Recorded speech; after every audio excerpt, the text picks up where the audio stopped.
এ বেটা কাকা এখন আয় না কাই কাকা মনে এখনই আইবে। ওই যে গেট খোলা শব্দ হচ্ছে, কাকা মনে আসতেছে।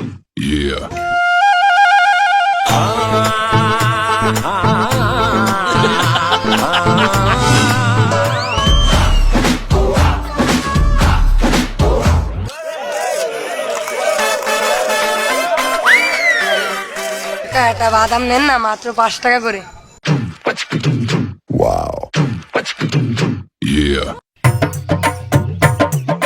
বাদাম লাগবে না। আল্লাহ কত গরিব মানুষকে বানাইছেন।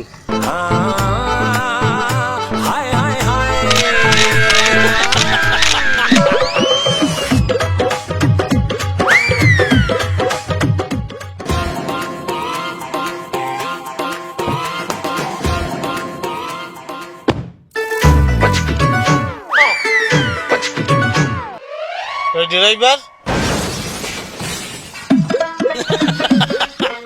যে স্যার আজকে কমে যাবা? ওই মেডিকেলের ছাত্র গো ধরছি স্যার। মেডিকেলের একটা প্রশ্ন বিক্রি করার কথা না? আচ্ছা ঠিক আছে তা চলো। স্যার আজকে একটু আপনি নিজে কথা বলবেন। হাব বেটা, আমি নিজে কথা কইলে এটা মানায়? তুই নিজে যাবি হইনে, যাইয়ে সব ডিল ফাইনাল করবি, আমি নিচে গাড়িতে বইয়ে থাকবো। স্যার কত করে চাবো? 25 লাখ। একটা প্রশ্ন 25 লাখ মানবে? এবারে স্টুডেন্ট গুলা যখন পাস করিয়ে ডাক্তার হইবে, কোটি কোটি টাকা ইনকাম করবে, তোরে আর আমার একটাও দেবে? হ্যাঁ দেবে না। ল ল ল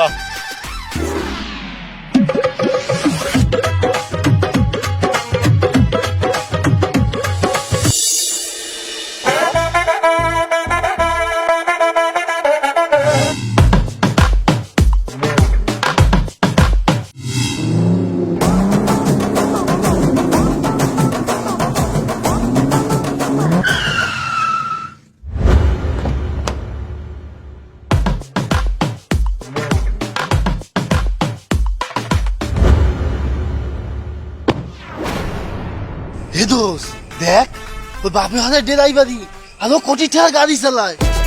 আমার মনে হয় এর মধ্যে কিছু একটা আসল, বাপে মনে হয় কিছু একটা হবে।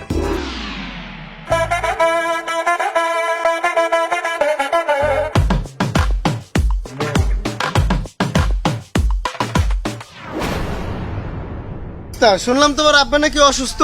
হ্যাঁ বস, আমার আব্বা তো অসুস্থ। ধরো 500 টাকা রাখো। ভাই আর 500 টাকা দিলে ভালো হতো, আমি নিজেই তো অসুস্থ ভাই। তাই নাকি? আচ্ছা ঠিক আছে, নাও তুমি 500 আরো রাখো। ভোটটা কিন্তু আমার আব্বারে দেবা, মনে আছে? নাও আরো 500 রাখো।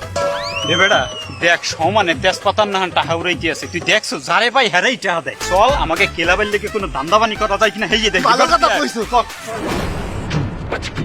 আসসালামু আলাইকুম না ভাই। ওয়ালাইকুম আসসালাম। সবাই যে দান সকাত করতে আছেন না ভাই, মগো ক্লাবের জন্য যদি কয়টা টাকা দান করতেন না ভাই। কিসের ক্লাব? না ভাই ডলা ক্লাব। ডলা ক্লাব মানে?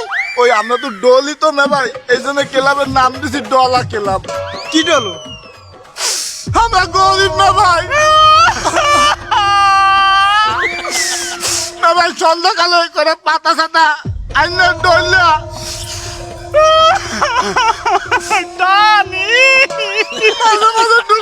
খাই না ভাই, কষ্ট বলার জন্য। আসলেই তোমরা বেমালা গরিব, এত খাওয়ান থাকতে পাতা সাতা খাও। আর ঠিক আছে ঠিক আছে, আর বুঝান লাগবে না। ধরো।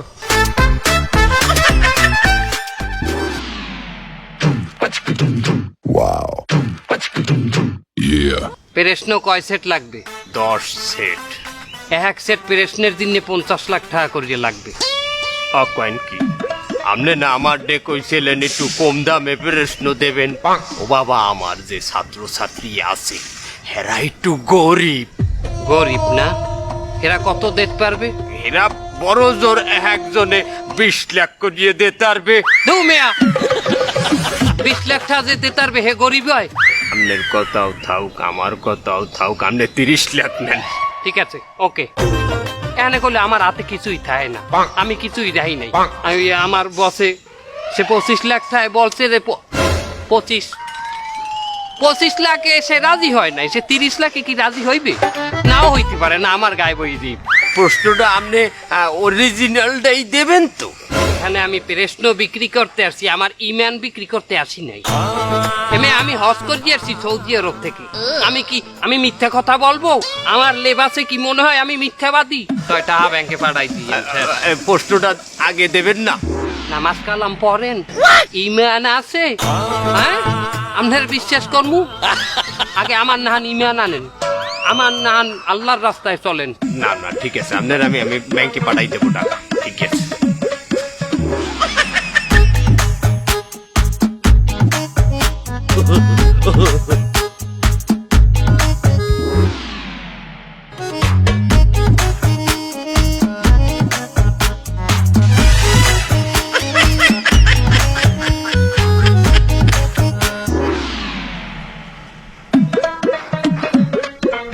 হ্যালো, তোর ক্যামেরাম্যান কই? এবার আমি নামাজে খারাইছি, ক্যামেরাম্যান কই?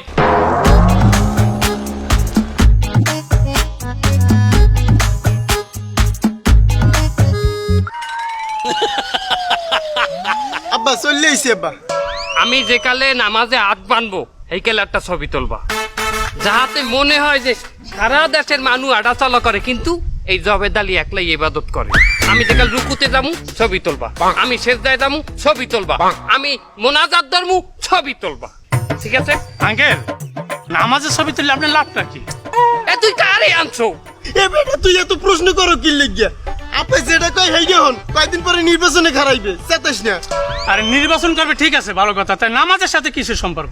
বেটা নামাজ কালাম ইবাদত মানে কি? একটা ধর্মীয় জিনিস, এইটা একটা অস্ত্র। এইটাকে পুঁজি করিয়া একটা বন্দুক বানাইয়া, ধর্মীয় বন্দুক, মানুষের অন্তরে গুলি করবো, সোজাসুজি ইমোশনে গুলি করবো। এই ফির কি বলছো বাবা? ছবি তোল আর প্রশ্ন করিস না, যা।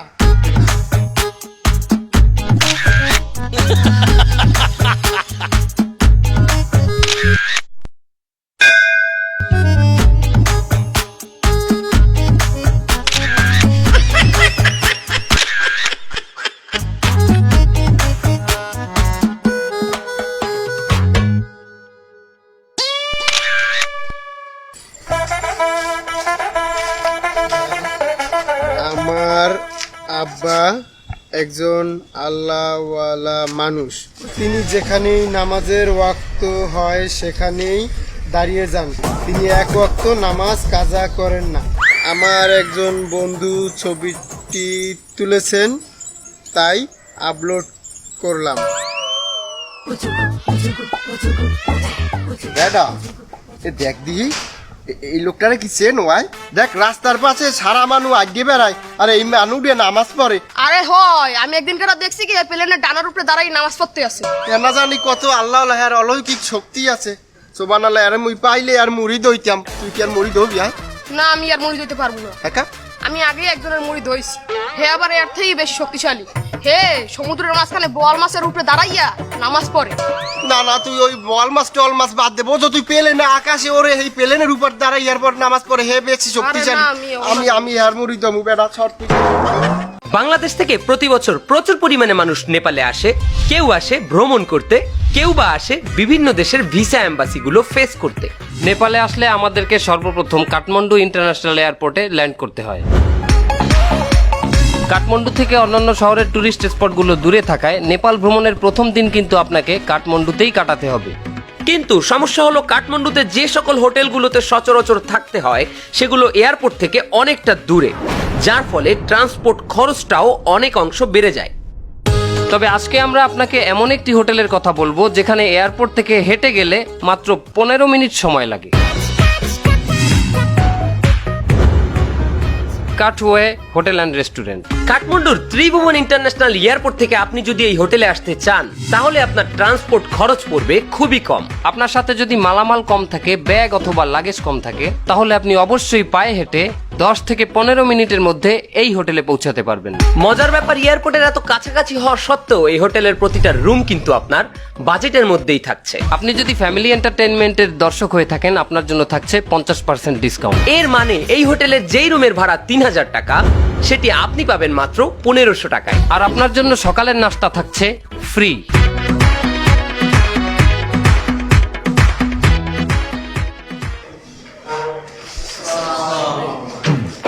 ওয়ালাইকুম আসসালাম। আমার যে প্রতিশ্রুতি আছিল যে তোমরা আমার টাকা দেব, আমি তোমাগোডে মেডিকেলের প্রশ্ন পাস করব। আমি মেডিকেলের প্রশ্ন লইয়াইছি।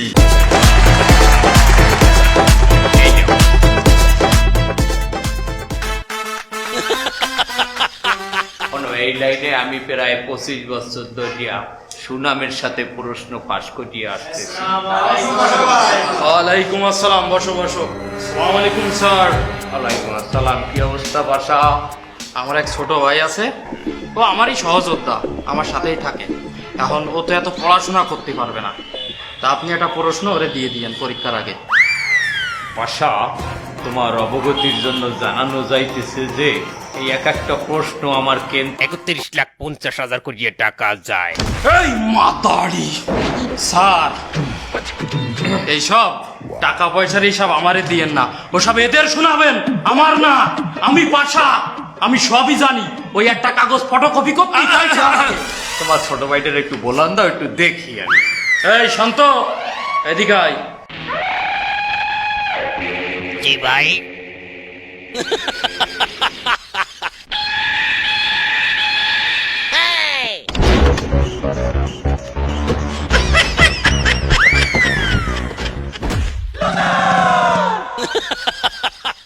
দেখলেন কি সম্মানটা দিল আমারে? একটু সিগারেট খেলো, তাও এরকম গোপন করে। তোমার নাম কি? শান্ত। তা তোমার বাবা আছে? বাবা কয়টা লাগবে? মাইডি কয়টা লাগবে? মাইডি তোমার বাবা কয়টা? বাবা তো সকালে দিলাম সেল 5টা, এখন তো আছে 7-8টা পকেটে, কয়টা লাগবে? কে রে আনছো বাসা আর পকেটে বলে 5টা? আরে স্যার, ও নিজে খায় না, ওগুলো বিক্রি করে। আরে আমি যে এই কলেজে ওইগুলো সাপ্লাই করি। আমি কি ফিল্ডে যাই? আমি অফিসে থাকি, ও ফিল্ডের কাজ করে। ও আচ্ছা আচ্ছা। আরে ভাই, এ তো ভালো সমস্যা। আপনি আমারে কি কই আনছেন? আর এখন দেখতে আছি কি, আপনি আমারে আগে বললে তো একটা মাল নিয়ে আসতাম। আজকে সালারে 2 পোস্ট দিয়ে দিতাম এইখান থেকে। বেয়াদব কয় কি? কে বেয়াদব? মানে তোমার ছোট ভাই সে কি বলে এগুলো? তো ও কি এই জায়গায় দাঁড়ায় দাঁড়ায় চষবে নাকি? আপনি প্রশ্নটা দিয়ে দিলে তো হয়ে যায়। এই যেন সিনেমার গল্পকেও হার মানায়। বলছিলাম এক কোটিপতি ড্রাইভারের কথা। তার আছে অডেল অডেল সম্পত্তি, ঢাকায় আছে 7-8টা বাড়ি, তার মুখ ভর্তি দাড়ি, তার ছেলে চালায় বিলাসবহুল গাড়ি। সাংবাদিকদের মাধ্যমে বেরিয়ে এলো চাঞ্চল্যকর ঘটনা। চলুন দেখে আসি। আর সুপ্রিয় দর্শক মন্ডলী, না এটি কোনো রূপকথার গল্প নয়, এটি আসলে একটি সত্য ঘটনা। আজ আপনাদের সামনে এমন একটি মানুষের সম্পর্কে বলতে চলেছি যার ঘটনাটা শুনলে আপনারা সবাই বিব্রত হয়ে পড়বেন, অবাক হয়ে যাবেন। হ্যাঁ, জবেদ আলী। এই জবেদ আলী কে? তিনি একজন ড্রাইভার। তিনি একটা ড্রাইভার হওয়া সত্ত্বেও আজ তিনি কোটি কোটি টাকার মালিক। তার দামি দামি গাড়ি, অসংখ্য বাড়ি। তিনি মূলত কি করতেন? প্রশ্ন ফাঁস করতেন। বিভিন্ন বড় বড় পরীক্ষার প্রশ্ন ফাঁস করে তিনি নিতেন কোটি কোটি টাকা। প্রতিটি প্রশ্ন থেকে তিনি নিতেন 25 থেকে 50 লক্ষ টাকা করে। এই টাকাগুলো তিনি অসৎ পথে ইনকাম করেছেন। আর এই টাকা যখন তিনি বিভিন্ন জায়গায় দান সৎকার করে বেড়াচ্ছেন, তখন আপনারা তার অনুসারী হয়ে যাচ্ছেন, তার মুরিদ হয়ে যাচ্ছেন। আপনারা কি একবার ভেবে দেখেছেন তার আখলাক চরিত্র সম্পর্কে, এই টাকার উৎস সম্পর্কে? আপনারা কোনো কিছু না জেনেই ধর্মীয় লেবাসে আপনাদের সামনে যে উপস্থিত হয়, আপনার তার অনুসারী হয়ে যান। হঠাৎ করেই যদি একটি মানুষ ধর্মগুরু হয়ে যায়, টাকা পয়সা দান সৎকার শুরু করে, তাহলে তার ভক্ত হয়ে যাবেন না। আগে খুঁজে দেখবেন তার আখলাক কি, চরিত্র কি, তার উদ্দেশ্যটা কি, এবং কোথা থেকে এই টাকা আসে, তার টাকার উৎসটা কি। ধর্মীয় লেবাসে এই ধরনের প্রতারকদের কাছ থেকে আপনারা সাবধান থাকুন, নিরাপদ থাকুন, সুস্থ থাকুন। সেমাই টিভি, জিএম আব্দুল্লাহ, খুলনা। ভাই, লোকটারে দেখলাম ফেসবুকে নামাজ কালাম পড়তো, তা এখন তো শুনলাম সে নেই প্রশ্ন পাস করিছে। এ বেটা, কোনটা ভালো মানুষ আর কোনটা খারাপ মানুষ দেখে বোঝার উপায় নাই। ঠিক কইছি। দেখছো কাকা মস্ত বড় বাটপার, পুরো ফেসবুক আর ভাইরাল। কি কস? এ তো আবারও ধর্মরে পুঁজি বানায় ইলেকশনে দাঁড়াইছে। আমি আবার এর ছেলের বড় ফ্যান। এ বেটা, দেখছো এই লোক দিছে প্রশ্ন পাস করিয়ে কোটি কোটি টাকার মালিক হইছে। কে তুই দিহার মনে দিতে চাইছিলি? অভিযানে জেলে যাও, এরপর অভিযান। হ্যালো স্যার, টিভিতে নিউজগুলা দেখছেন? টিভিতে তো সবই দেখলাম। তুই তো যখন তখন অ্যারেস্ট হয়ে যাইতে পারো। তুই আর যা করো আর না করো, ভুলেও আমাকে কারো নাম নিবি না। পুলিশ, মিডিয়া যেই তোর দ্বারে প্রশ্ন করবে, তুমি সব তুই করছো। ভুলেও যেন আমাকে কারো নাম নেও। হলে তো আমি স্যার জেলে চলে যাবো। ওরে বেটা, আমি আছি না? তুই জেলে গেলে একদিনের মধ্যে আমি তোরে জামিন করাই আনবো। তুই ভুলেও আমাকে কোনো নাম নিবি না, সব দোষ তোর। ঠিক আছে স্যার। আচ্ছা রাখ, ভালো থাই। আলার ভালায় কামডা করলে কি, ওদিকে কানাডায় আমি বড় পোলার একটা বাড়ি করে দিছি, হিডে এখন দেখতে যাবো, এখন ওর জ্বালায় হ্যাঁ হইবে না। এখন যদি আমি দেশ ছাড়ি, মিডিয়া আমার পিছে বেমরুনাহানি লাগবে, ওর একটা ব্যবস্থা করা লাগবে। হ্যালো, শোনো, জবেদ আলী যেন কোনো মতেই জেল দিয়ে বাইরে দিতে না পারে।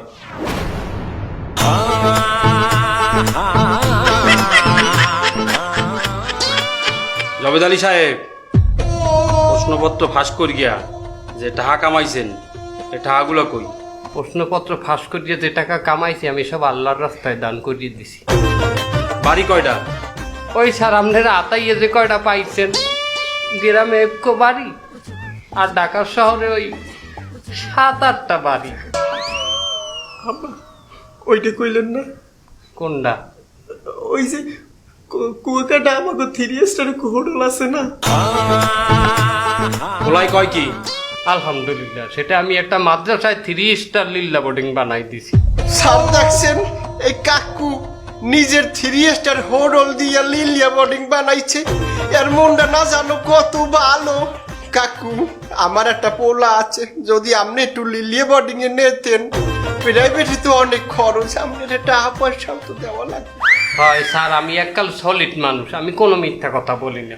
হয় আপনি কোনো মিথ্যে কথা কয় না, এগুলো 5 ওয়াক্ত নামাজ পড়ে। আমার কয়েকটা শেষদার ছবিও কিন্তু তুললে ফেসবুকে আপলোড দেওয়া আছে স্যার। চুপ থাকেন, আপনাকে ব্যবস্থা আমি নিতে আসি। সেক্রেটারি, ইয়েস স্যার, ব্যবস্থা নেও। নিতে আসি। এই ভালো লাগে।